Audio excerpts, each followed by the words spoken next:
what's up, having a lovely hair day. So today I'm going to share with you 6 ways how to make your hair last longer in the winter in between wash days, because wash days are very tiring and the winter is just very harsh on your hair. So if you want to know those ways to just make your hair last longer and save you some time, keep on watching. Address the elephant in the room. I trimmed my hair.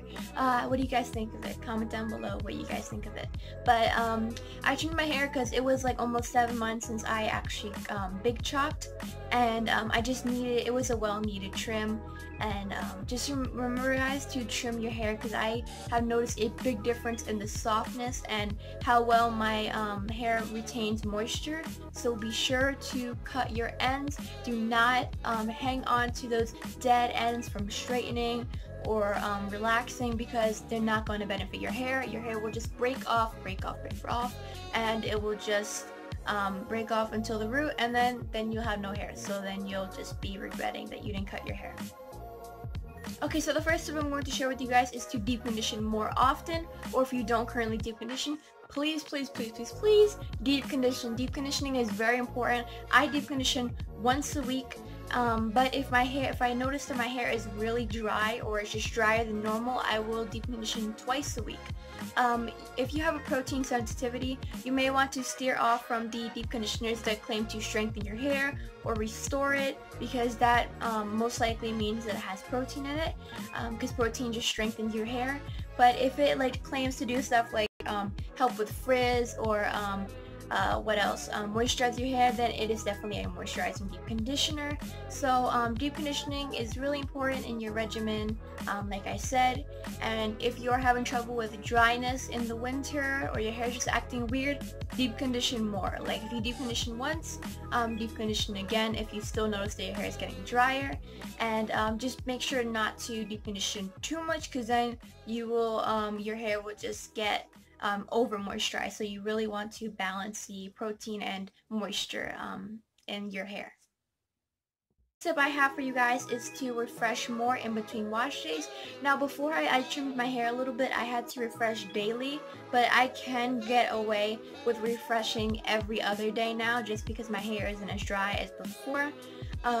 If you're refreshing your hair, let's say if you waited 5 days or 4 days to wash your hair, and you're noticing your hair is getting a little bit drier, but you really don't feel like washing it because you know how long that process is to wash your hair. So what you want to do is just refresh your hair. Now you could either follow my refresh and make sure that I will link above or in the description below. This brings me to my next tip, which is to seal it with the moisture in with the butter or oil. Now what I do is I use my Righteous Rex oil, because it is not too heavy on my hair. And but if your hair is more of a afro-like texture, mine is like fine hair, so these 2 examples I'm about to show you is kind of too heavy for my hair. But if you have like afro-like texture, or your hair is like medium density, or just more thicker, you could use either African shea butter. This is the yellow 100% organic, or you could use the extra virgin olive oil. Now for some reason my Righteous Rex oil has extra virgin olive oil in it, but it is not heavy from my hair, which is kind of weird, and it's a blend of oils. So I just want to share it with you guys in case it may help you in your journey. And that's just going to help act as a protective barrier. Now if the butter is too heavy for you, use the oil. And just try out different oils. There's a bunch of different oils, but make sure they're not moisturizing oil, because there's a difference. There are moisturizing oils, then there are sealant oils. Now a sealant oil could be like extra virgin olive oil, and it could also be grapeseed oil. And it just depends. I will put a chart of all the different oils like right here or right here. There's a bunch of oils that you could try out with your hair. Just remember that it's always trial and error. And then the next step is step 4, which is to try out the LOC or the LCO method. Now LOC method stands for leave-in, oil, and then cream. Now the leave-in is just going to moisturize your hair.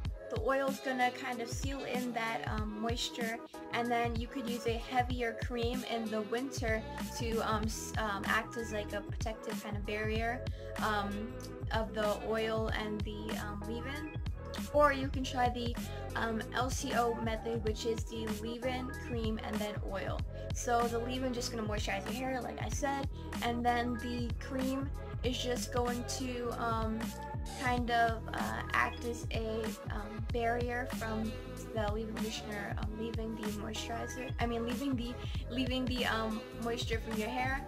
And then the finally the oil is just gonna help seal in all that moisture that was that is like just gonna seal in, act as another protective barrier.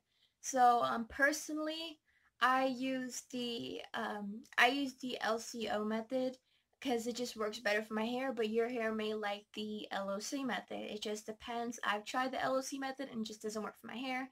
So there's two methods that you can try, so one of them will work for your hair. So then finally, the fifth step will be to switch up your products. Now you may find that your products that you used in the summer or whatever season that you found worked with your hair, you may find those products are too light for your hair and you may need heavier products. Like if you're finding that your curl defining cream is just not working out for you, try a different curl defining cream that may be heavier, because the winter is just more harsh on your hair and you may need to switch up your products so that you have a summer stash and a winter stash.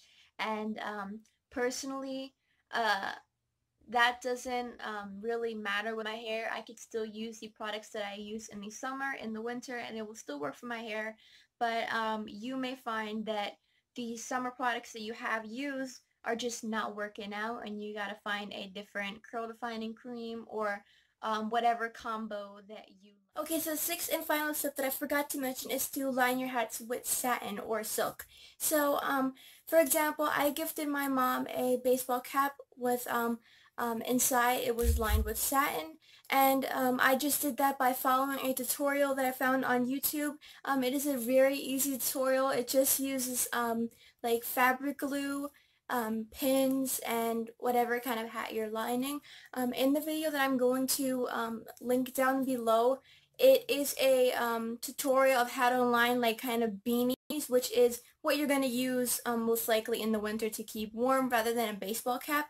So the only difference that I do with the baseball cap is I just cut out, because I used a beanie to line it. I mean, not a beanie. I used a bonnet to line it, so I just cut the part that was showing where the hole is to put your ponytail in, if you get what I'm saying. I just cut that part off just to so that you could actually stick your hair in the hole.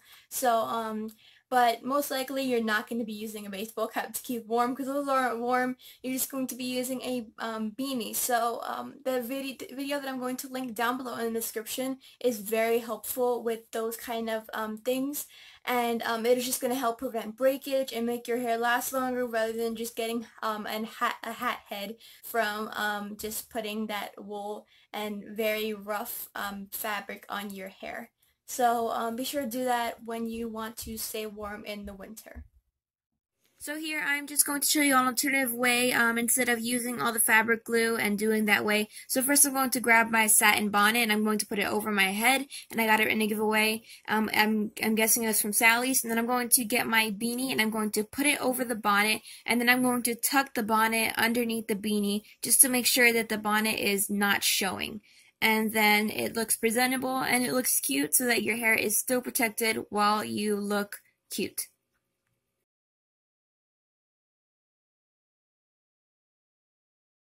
So that is all that I have for you guys for today. If you enjoyed this video, please give it a thumbs up because they really help me. And remember to subscribe if you enjoy my content to find future videos that I have in store for you guys.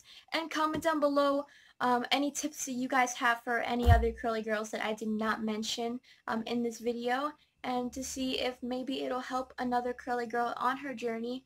And remember to stay beautiful, wear your crown, not a frown, and I love you guys. Bye!